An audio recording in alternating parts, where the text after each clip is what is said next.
Saudações, turminha! Tudo bem com vocês? Bom, sejam todos bem-vindos ao nosso canal aí de Nutrição Animal Fácil.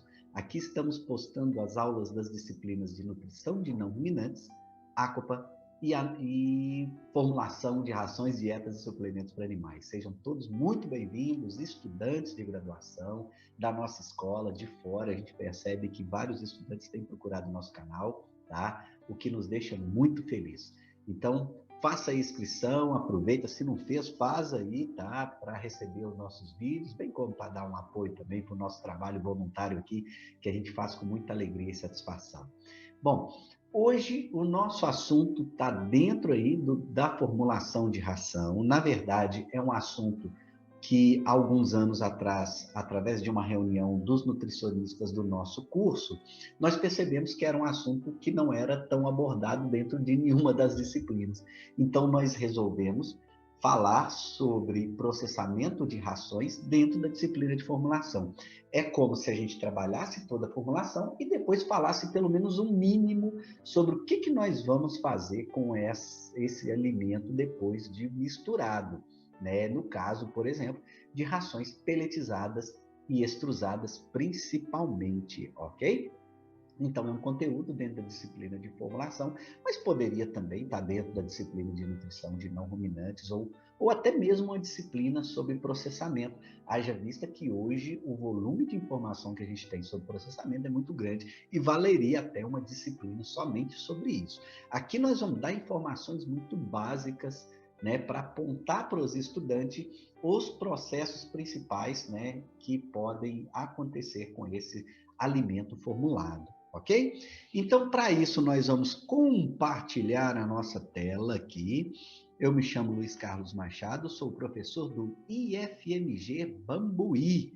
E aqui nós vamos falar sobre noções básicas elementares sobre o processamento dessas rações. Bom, vamos começar sempre, né, com aquelas perguntinhas básicas que a gente sempre lembra aí, né, que são a base da nossa aula, né? Qual que é o tamanho do mercado da produção, do processamento de rações? Por que processar uma ração e quais são os seus benefícios? Como é o processamento básico para se fazer uma ração? Como é e como funciona o processo de peletização? O que é e como funciona o processo de extrusão e quais são os principais equipamentos relacionados. É claro que é o seguinte, aqui nós somos professores, muitas vezes nós somos acadêmicos, a gente vai passar para vocês alguma experiência que a gente teve aí visitando fábrica de rações, o maior contato com o mercado, ok? E aí a gente vai tentar, ao máximo possível, ser práticos e mostrar para vocês de maneira mais clara como funciona uma fábrica de ração. Inclusive, nós vamos até mostrar os equipamentos básicos da fábrica, tá?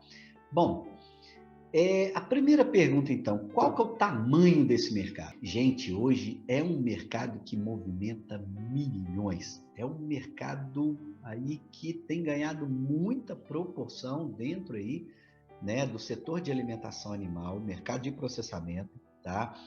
Várias revistas, ó, eu recebo aqui, ó, revistas Pet Food Brasil, essa aqui, por exemplo, na capa dessa revista, eles estão colocando equipamento de ensacamento. E se você procurar aqui, você vai ver que tem muito equipamento, principalmente para extrusão. Haja vista que nas últimas décadas, principalmente na última década, cresceu muito a quantidade de fábricas para cães e gatos que também extrusam, né, suas rações formuladas. Então, hoje é um mercado extremamente importante, esse mercado do processamento, e você encontra várias marcas, vários tipos de equipamentos adaptados a vários fins, ok? Bom, por que processamos uma ração? Quais benefícios que a gente tem quando a gente processa? Primeira coisa, se a gente vai falar de processamento, a gente tem que saber por que nós vamos processar. Claro, né? Bom, nós vamos adequar a exigência do manejo alimentar dessa espécie. Por exemplo, as rações para peixes, é ideal que elas flutuam, para você até reduzir o desperdício de ração, reduzir a carga de nutrientes potencialmente poluidores naquele sistema ali, o que é muito sério, o que é muito considerado hoje, ok? Então, é ideal a gente extrusar essas rações, né? Para coelhos, por exemplo, ele consegue fazer a apreensão do alimento, eles que têm 2 pares de dentes incisivos, ele só vai fazer a apreensão de maneira eficiente de ração pelletizada, ok? Ração farelada, ele tem uma certa dificuldade, desperdiça bastante ração, além de poder proporcionar problemas respiratórios a longo prazo para esse animal, ok? Então aqui, ó, adequar a exigência do manejo.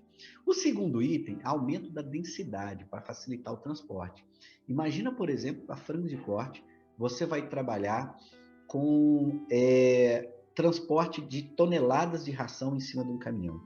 Esse caminhão vai caber, vai conseguir levar mais ração se for ração mais adensada, como por exemplo ração pelletizada.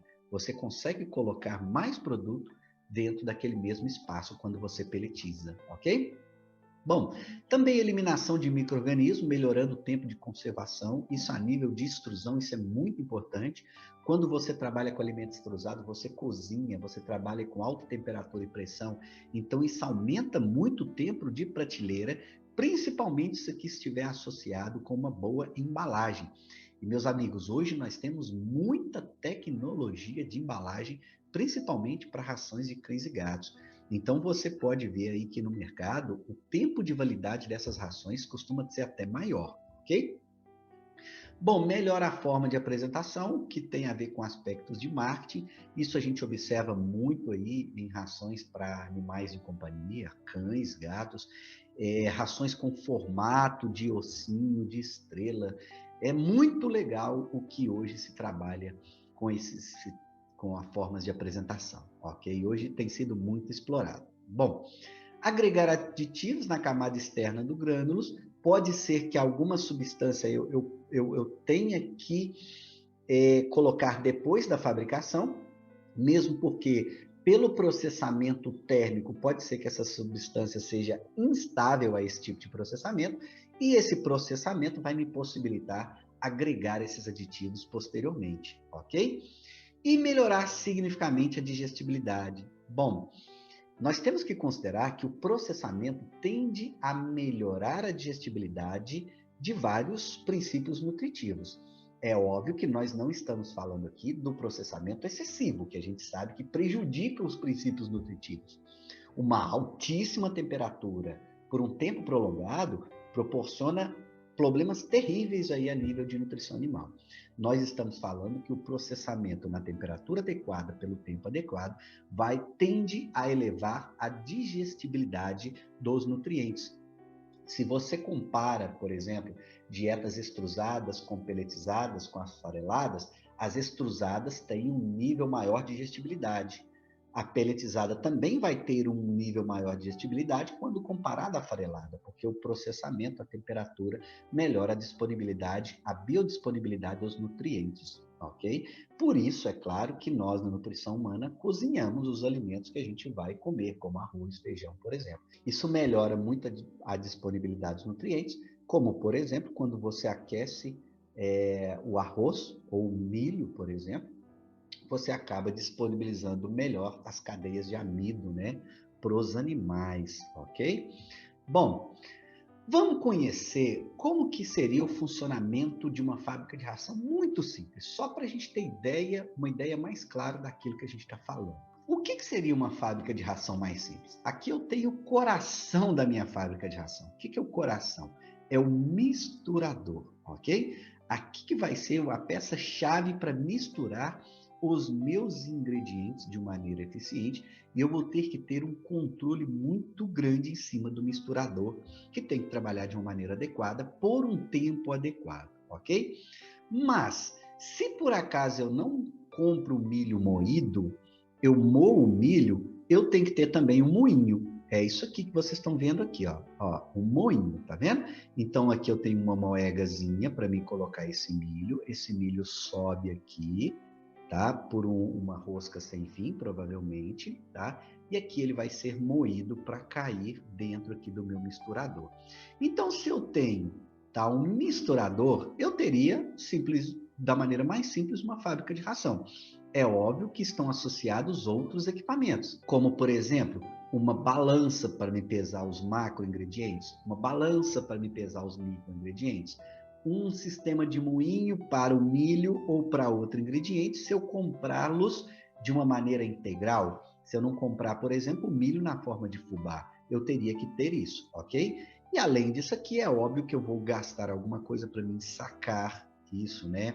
De repente uma pelletizadora, uma extrusora, ou seja, o básico é isso aqui que vocês estão vendo, mas é óbvio que eu posso agregar vários outros equipamentos. Uma fábrica de ração grande, que hoje, por exemplo, produz para cães, gatos, cavalos, suínos, aves, vai ter uma série de vários outros equipamentos até mais complexos, ok? Bom, aqui já é uma fábrica de ração de pequeno porte. Gente, essas informações aqui, essas fotos são coletadas da internet e a gente nem conhece o pessoal dessa empresa. Aqui a gente não tem compromisso comercial, a gente somente pegou a foto para ilustrar melhor para vocês. Então, o que já tem nessa fábrica de ração? Olha só, nós temos aqui um silo para armazenar o milho, isso é muito importante, ok? Porque milho você compra numa quantidade maior, até mesmo para você negociar preço. Você tem aqui um sistema para que esse milho seja moído, ok? Um moinho de milho. Lembrando que esse moinho de milho vai ser muito importante você regular a granulometria. Nós fizemos uma aula somente sobre granulometria, que está aqui nesse canal, ok? Então, esse moinho, através de uma rosca sem fim, né, vai enviar esse milho moído aqui para outro silo de armazenamento de milho moído. Esse silo joga para uma balança, tá vendo? Isso aqui é uma balança para milho que pesa grandes quantidades. E aqui você já joga para dentro do misturador, que é isso menor aqui. Então, o misturador mistura, depois já joga aqui para um outro silo que armazena a ração já pronta, que depois pode ser descarregada através desse sistema de transporte aqui, ó. Tá? Então, aqui você tem uma fábrica de ração um pouco mais completa. O processamento que a gente vai falar vai ser depois dessa ração completa. O que nós vamos poder fazer? Pessoal, algumas informações básicas para a gente continuar esclarecendo melhor tudo isso aí que a gente está falando, né? Nós estamos falando do processo de fabricação como um todo e vamos destacar depois algumas formas de processamento, ok, daquela ração que a gente fez, tá? Bom, nós chamamos de batelada, e esse é um conceito muito importante dentro da fábrica de ração, aquela quantidade a ser feita de uma vez, entendeu? Quando você coloca aquela quantidade no misturador e faz aquela ração, nós fizemos uma batelada, ok? Essa batelada depende do tamanho do teu misturador, né? Pode ser, em fábrica de rações maiores, pode ser de 1,5 toneladas, pode ser de 2 toneladas. Em fábrica de rações pequenas, isso pode ser de 500 quilos, 600 quilos. Existem misturadores até menores, tá? De 300, 200, 300 quilos. Então, varia muito o tamanho da batelada dentro de uma fábrica de ração, ok? Bom, nós temos aqui um conceito muito básico de pré-limpeza. Quando a gente fala de pré-limpeza, a gente está falando de uma limpeza anterior à utilização daquele ingrediente para retirada de materiais estranhos, sujeira, né? Milho, por exemplo, tem que ser realizado pré-limpeza, mesmo porque o milho contém muitos contaminantes, como, por exemplo, terra, pedaço de madeira, pedaço de palha, sementes de outras plantas, ou até resto de animal morto também costuma vir. Então, é necessário que seja feita essa pré-limpeza. Eu posso ter duas limpezas. Uma limpeza antes de armazenar o milho no silo, ok? E uma segunda limpeza do milho antes de ser moído, tá? Nessa segunda limpeza, eu posso até ter um imã para retirar algum pedaço de metal que venha do silo, porque o silo pode ir oxidando, né? Enferrujando dentro dele, ele vai soltando alguns metais. Então, é importante que eu tenha esse imã, né, antes de ser moído, senão isso cai dentro do moinho, ok? Então, essa pré-limpeza é muito importante, principalmente se você compra ingredientes a granel, ok? Bom, um outro conceito importante também é a moagem, que consiste na redução do tamanho dessas partículas para alguns ingredientes, né? Por exemplo, o milho que você compra a granel, o sorgo que você compra a granel e algum outro ingrediente que você comprar aí na sua fábrica de ração. Essas fábricas costumam ter um sistema de pré-limpeza. Esse sistema pode ser uma peneira vibratória muito simples, que vai separando por tamanho e vai separando as frações. Para o milho, por exemplo, separa uma fração mais grossa de sabugo, uma fração mais fina. Ou pode ser um sistema muito complexo, que separa em 4, 5 frações diferentes, podendo separar até a casquinha do milho, tá? O pericarpo do milho, que também pode ser um ingrediente para alimentação animal. Então, quando você chega na fábrica de ração, num local de armazenamento, você vai encontrar máquinas diferentes, né? Aqui, por exemplo, uma máquina onde a gente vê que separa em várias frações distintas, uma máquina maior, mais complexa, ok?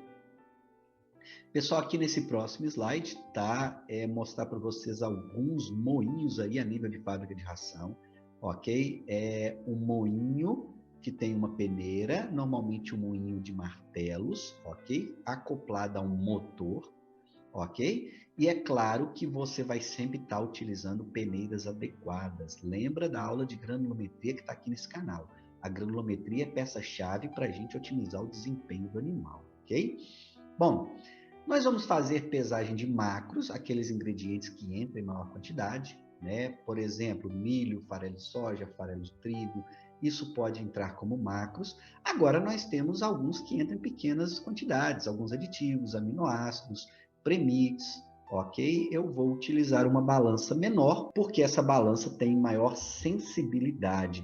E é claro que enquanto essa de cima aqui pode pesar de quilo em quilo, aqui, essa balança de baixo pode pesar de grama em grama ou 5 em 5 gramas.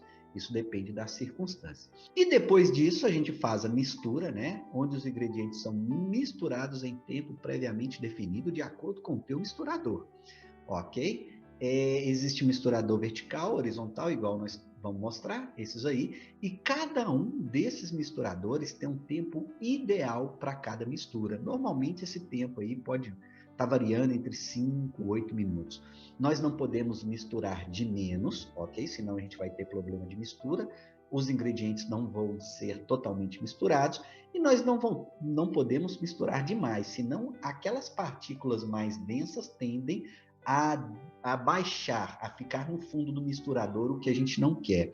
Então, todo misturador tem um tempo ótimo de mistura que a gente tem que respeitar e, se possível, a gente fazer análise de tempos em tempos para a gente ver a eficiência desse misturador, ok? Aqui para mostrar então para vocês um misturador horizontal muito bom, ok? E aqui um misturador vertical muito utilizado também. Tanto o horizontal, tanto o vertical, todos dois aí são muito utilizados nas fábricas de ração. Temos outro tipo de misturador? Temos, para menores quantidades. É muito comum, por exemplo, quando você vai fazer pequenas misturas, né? Uma empresa premixeira, por exemplo, pode trabalhar com misturador em Y, tá? Eu não tenho foto dele aqui, mas pensa aí na figura de um Y, ok? Onde você vai colocar os ingredientes em uma extremidade e deixar aquilo girando durante um tempo, ok? Bom, depois de tudo pronto, então, a gente vai poder fazer o processo de pelletização. Gente, para quem não conhece um pellet, imagina um giz, esse giz branco que o professor escreve no quadro. O pellet é a ração na forma de um giz. E é claro que para que ela se converta a essa forma, né, para que aquela ração farelada se converta em ração pelletizada, nós estamos falando de passar esse material por um furo muito pequeno, numa alta temperatura e altíssima pressão, ok? Aqui nós temos, por exemplo, uma matriz que nós utilizamos dentro dessa máquina pelletizadora. Essa matriz que vai me indicar o formato, tá, que eu quero trabalhar para a pelletização. Na verdade, não varia tanto no caso da pelletização, mas aqui eu posso escolher principalmente o diâmetro do meu pelletizado, que tem que ser compatível com aquela espécie que eu estou trabalhando. Então, a pelletização ela consiste em fazer com que a ração passe por uma matriz cilíndrica sob alta temperatura e pressão. Algumas pelletizadoras podem exigir também, pessoal, umidade. Tem pelletizadora que não pelletiza a seco, é necessário umedecer a ração. Isso depende, é claro. Tem pelletizadora que é muito simples, né? Tem pelletizadora mais complexa que já vem associada a um sistema de umidificação. Isso varia muito conforme o tipo de fábrica de ração, tipo de produto que nós estamos falando, ok? Bom, não podemos esquecer aqui de alguns fatores que alteram a qualidade desse pellet que nós estamos falando. Vejam bem a quantidade, ó. A composição químico-bromatológica do produto, ok? Aquele produto tem muita fibra, pouca fibra, isso tudo vai influenciar na pelletização. Tem muito amido, pouco amido, mais óleo, menos óleo, mais lipídios, menos lipídios, ok? Isso tudo influencia na facilidade ou na dificuldade de pelletização. Existem também aditivos aglutinantes que tendem a melhorar a pelletização. Aqui a gente cita aluminosilicatos, como por exemplo a bentonita, o caulin, são importantes como aglutinante, embora você tenha aí vários aglutinantes hoje no mercado da nutrição sendo vendidos por empresas diversas, né? O tamanho das partículas, porque isso influencia a superfície de contato, isso vai influenciar também na qualidade do pellet. O tempo e a temperatura do processamento da pelletização, tem pelletizadora que funciona muito melhor a quente, ok?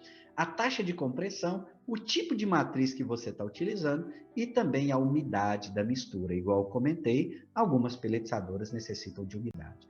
Bom, isso tudo vai ter que ser considerado pelo nutricionista na hora de formular também, porque a fórmula dele vai ter que ser pelletizada. Então não adianta, por exemplo, formular uma ração bela, muito adequada nutricionalmente, que não pelletiza com facilidade, né? E chegar a uma quantidade muito grande de finos lá no meu cliente. Finos é o pó da ração pelletizada. Né? A porcentagem de finos, uma quantidade de finos é inerente ao processo. Se você tem pelletização, você vai ter uma quantidade de finos, tá? Mesmo porque é um produto que tem pontas, o pellet tem pontas, então essa ponta vai sempre bater uma com a outra, ok? Durante o processamento, durante o armazenamento, durante o transporte.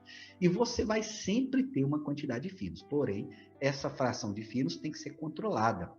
Normalmente 2 a 3% no máximo de finos, ok? E se por acaso a fábrica de ração tem uma quantidade muito grande de finos para uma determinada ração, é óbvio que ela vai ter que mexer em alguns desses itens que nós estamos falando. Gente, isso aqui é muita tecnologia e tem muito a ver com a experiência, ok, do gestor daquele sistema no dia a dia da fábrica, tá? Bom, outro processo muito importante também é o processo de extrusão, ok? Nós formulamos uma ração adequada, por exemplo, para peixes, para cães, para gatos, e agora nós vamos ter que processar essa ração para vender para o nosso cliente que quer essa ração extrusada. A ração extrusada tem vários benefícios, dentre eles uma maior digestibilidade, uma forma mais fácil de fornecimento, ok? Eu posso colocar essa ração do formato que eu quero, e isso é muito importante a nível de marketing, né? O que seria essa extrusão? Essa extrusão é mesmo que cozinhar a minha ração em elevadas temperaturas, tá? É isso que acontece dentro dessa máquina gigante aqui, que é a máquina extrusora, tá? Você chega em fábrica de ração para cães e gatos, gente, essa máquina é complexa, você sobe nessa escada aqui e vai conhecendo a máquina de cima. É uma coisa muito complexa e bela de se ver, né? Bom, a partir desse cozinhamento, né? Aquela mistura vai passar por uma matriz de formato definido que você vai definir de acordo com aquela ração, né, que você quer fabricar. Gatos, por exemplo, gostam muito de ponta, então é claro que aquele pellet que você tá fazendo com aquela ração vai ter que ter ponta, porque para agradar o animal também, né? E esse pellet formado nesse momento, quando ele encontrar aí uma pressão menor, ele vai se expandir quando ele se esfria, entendeu? Então, por exemplo, quando sai da máquina pelletizadora, ele ainda sai úmido, sai pequeno. E quando ele começa a esfriar, ele vai se expandir. É muito importante nesse momento a experiência daquelas pessoas que estão trabalhando, a experiência do gestor daquela fábrica de ração, porque basta pegar um pellet desse e quebrar para você saber se a máquina está funcionando bem ou não. Se por acaso você pega e aquela liga você percebe que não está boa, é óbvio que você vai ter que intervir no processo. Então, é óbvio que o controle de qualidade também vai estar atuando para verificar, né, periodicamente se essa máquina está funcionando bem. ok? Muito do que eu estou falando com vocês é experiência do dia a dia da fábrica de ração, que você tem que estar lá dentro para poder verificar essas informações, né? Bom, só lembrando também que a máquina extrusora necessita de uma caldeira para a produção de vapor, ok? Aqui também a gente está apresentando para vocês uma peletizadora industrial, né? Aí no assunto passado, a baixo custo. Tem saído umas peletizadoras muito baratas no mercado aí, viu? O pessoal da China tem feito algumas máquinas aí, então os brasileiros têm importado e adaptado isso para pequenas fábricas de ração. Bom, ainda dentro de extrusão, né, o que fazer quando alguns ingredientes são sensíveis a calor e outros fatores externos?